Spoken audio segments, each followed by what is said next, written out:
Assalamualaikum warahmatullahi wabarakatuh. Bismillahirrahmanirrahim. Alhamdulillahirabbil alamin. Allahumma shalli wa sallim ala sayyidina Muhammad wa ala alihi wa sahbihi ajma'in.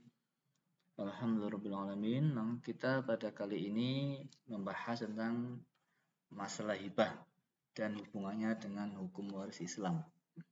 Kita sebelum menggali lebih dalam, otomatis kita tentunya akan mengetahui dulu pengertiannya. Pengertiannya hibah itu dari bahasa Arab. Secara bahasa Arab itu, secara bahasa itu artinya memberi. Juga bisa diartikan sebagai melewatkan atau menyalurkan.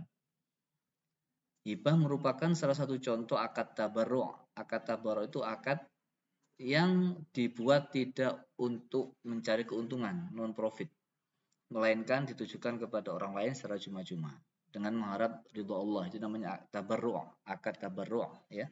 Secara istilah hibah itu suatu pemberian yang bersifat sukarela, ya, tanpa mengharap imbalan. Nah, ini keliru. Tanpa mengharap imbalan ketika pemberi masih hidup. Ini kesimpulan yang sudah saya catat. Kalau menurut referensi dalam buku yang lain, hibah itu pemberian sukarela tanpa mengharapkan adanya kontra prestasi dari pihak penerima pemberian. Dan pemberian itu dilangsungkan pada saat si pemberi masih hidup. Hal inilah yang membedakan dengan wasiat. Menurut kompilasi hukum Islam, hibah adalah pemberian suatu benda secara sukarela dan tanpa imbalan dari seseorang kepada orang lain yang masih hidup untuk dimiliki. Nah, jadi hibah itu lebih luas cakupannya. Hibah itu mencakup sedekah dan hadiah. Hibah yaitu memberikan sesuatu kepada orang lain tanpa imbalan. Sedekah sama, memberikan sesuatu kepada orang lain tanpa imbalan, hanya mengharap pahala di sisi Allah. Sedangkan hadiah itu memberikan sesuatu kepada orang lain untuk memuliakan atau menghormati orang yang menerimanya. Oleh karena itu, setiap sedekah dan hadiah itu hibah dan tidak sebaliknya. Ya. Sekarang kita beralih ke dasar hukumnya. Apakah ada dasarnya? Ada. Dalam Al-Quran surat An-Nisa ayat 4. Kita lihat surat An-Nisa ayat 4. Allah berfirman di sini, wala tu'tus sufa'a wa atun nisa'a saduqatihinna nihlah. Berilah perempuan-perempuan istrimu itu maharnya dengan baik. Ila akhirih. Lalu juga ada Al-Baqarah ayat 177. Kita lihat Al-Baqarah 177. Kita lihat di sini ya, isinya apa itu?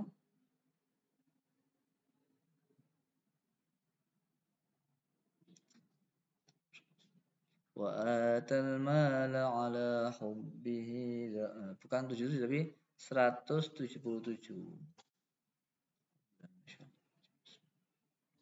وآتى المال على حبه ذوي القربى واليتامى والمساكين. Nah, ini panjang ya. Dalilnya dimulai dari wa'atal mala, memberikan harta kepada orang dengan rasa sukarela kepada kerabatnya, yatim, miskin, minusabil, orang yang minta, dan orang yang berada dalam perbudakan. Nah, ini dasarnya. Ada juga Al-Baqarah ayat 262. Kita lihat Al-Baqarah 262. Jadi dalil tentang bukan hibah tapi infak ya. Tapi infak bahasanya. Nah, di sini alladzina yunfiquna amwalahum fi sabilillah ila akhirih. Dan masih banyak lagi, nanti bisa dilihat, ini bisa di screenshot kalau mau tahu lebih detail dasar-dasarnya. Sekarang rukun dan syaratnya hibah.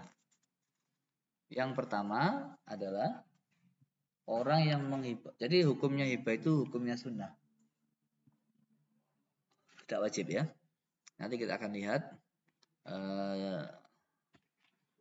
kesunahannya dari berbagai macam interaksi yang akan kita sampaikan dan perbedaannya dengan wasiat dan waris. Rukun dan syarat hibah, rukunnya itu adalah orang yang menghibahkan. Ada orang yang menghibahkan. Tentu kalau nggak ada orang nggak mungkin terjadi. Syarat orang yang menghibahkan itu apa? Orang yang baligh, berakal, cerdas. Oleh karena itu anak kecil dan orang gila tidak sah hibahnya.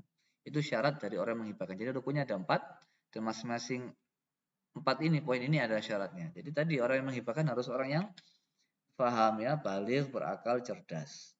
Cerdas itu artinya tidak bodoh atau tidak idiot. Ya. Oleh karena itu nggak sah orang gila melakukan hibah. Karena mereka termasuk orang yang tidak cakap bertindak hukum. Menurut kompilasi hukum Islam, kepastian hukum ya, untuk kepastian hukum maka standar umur orang yang menghibahkan adalah telah berumur sekurang-kurangnya 21 tahun dan berakal sehat. Nah, ini syarat orang menghibahkan. Adapun rukun kedua, harta yang dihibahkan. Apa syarat harta yang dihibahkan? Syarat harta yang dihibahkan adalah benar-benar ada dan punya nilai. Kalau menghibahkan batu biasa berjumlah 1 kresek itu ya nggak bernilai, maka nggak bisa untuk dihibahkan. Tapi kalau 1 gunung, 1 trek ya baru bisa dihibahkan ya. Kemudian dapat dimiliki zatnya. Ya ini apa yang biasanya dimiliki, diterima, peredaran, kemudian dapat berpindah tangan. Jadi bisa dipindah tangankan. Jangan sampai kita misalkan punya harta karun tapi nggak bisa dipegang, nggak bisa dimiliki, masih dipendam. Jadi nggak jelas. Jadi harus jelas bisa dimiliki zatnya. Yang ketiga syaratnya harta adalah yang ketiga tadi syaratnya dapat dimiliki ya. Yang pertama harus benar-benar ada, yang kedua bernilai, yang ketiga dapat dimiliki, yang keempat tidak berhubungan dengan tempat milik penghibah dan wajib dipisahkan dan diserahkan kepada yang beri hibah sehingga menjadi milik baginya. Contohnya misalkan saya hibahkan batu yang nempel di pondasi rumah saya, ini nggak boleh karena masih berada di tempat milik penghibah, harus di luar milik penghibah tempatnya ya. Yang kelima syaratnya adalah dikhususkan, yakni dihibahkan bukan untuk umum. Misalkan harta ini saya hibahkan untuk seluruh kaum muslimin, nggak boleh, nggak sah, harus jelas kepada siapa. Ya. Tapi Imam Syafi'i, Imam Ahmad, Imam Busaur tidak mensyaratkan demikian. Untuk umum boleh. Ini syarat harta yang dihibahkan.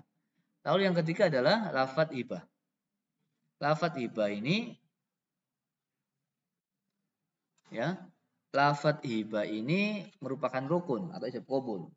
Syaratnya harus jelas ya.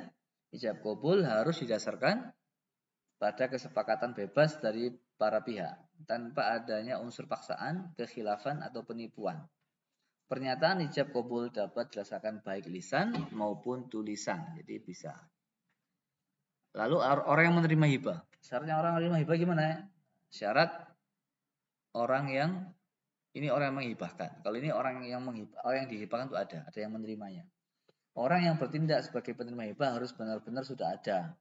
Sehingga bayi dalam kandungan tidak boleh menerima hibah. Ya, itu. Selanjutnya perbedaan waris, hibah dan wasiat. Bedanya apa ini? Bedanya kalau waris itu setelah wafat. Kalau hibah sebelum wafat. Kalau setelah wafat nggak boleh hibah. Kalau wasiat juga setelah wafat. Kalau sebelum wasiat nggak bisa. Kalau waris ya itu yang menerima harus ahli waris. Orang lain ahli waris nggak boleh menerima. Selanjutnya hibah itu bisa ahli waris, bisa bukan ahli waris. Kalau wasiat itu harus bukan ahli waris. Ya. Nilainya kalau waris itu sesuai dengan bagian tertentu. 1/2, 1/3 sudah kita jelaskan. Kalau hibah itu bebas nilainya, nggak ada ketentuan, bisa banyak, bisa sedikit, bisa semuanya bisa. Kalau wasiat itu maksimal 1/3. Hukumnya waris wajib, hukumnya hibah sunnah, hukumnya wasiat juga sunnah. Ya. Hikmahnya hibah terakhir menumbuhkan rasa kasih sayang, menghilangkan kedengkian, dan menghilangkan dendam. Coba saya kepingin kembali ke sini sebentar, ya. Nah, di sini rukun dan syarat hibah. Rukun dan syarat hibah ini kalau menurut kompilasi hukum Islam itu ada 7. Saya bacakan saja.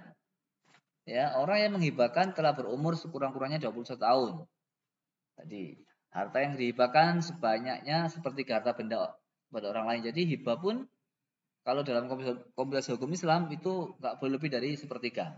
Ini dalam kompilasi hukum Islam ya. Jadi sudah hasil ijtihad ulama modern. Yang ketiga, harta benda yang dihibahkan harus merupakan hak dari penghibah. Ini sama yang disebutkan. Yang keempat, hibah dari orang tua kepada anaknya dapat diperhitungkan sebagai warisan. Jadi kalau orang tua ngasih anak hibah itu juga bisa dihitungkan sebagai warisan. Ini kompilasi hukum Islam yang terbaru ya. Yang kelima, hibah tidak dapat ditarik kembali kecuali hibah orang tua kepada anaknya. Jadi kalau anak habis ngasih tarik kembali itu boleh. Ini dalam komunitas hukum Islam.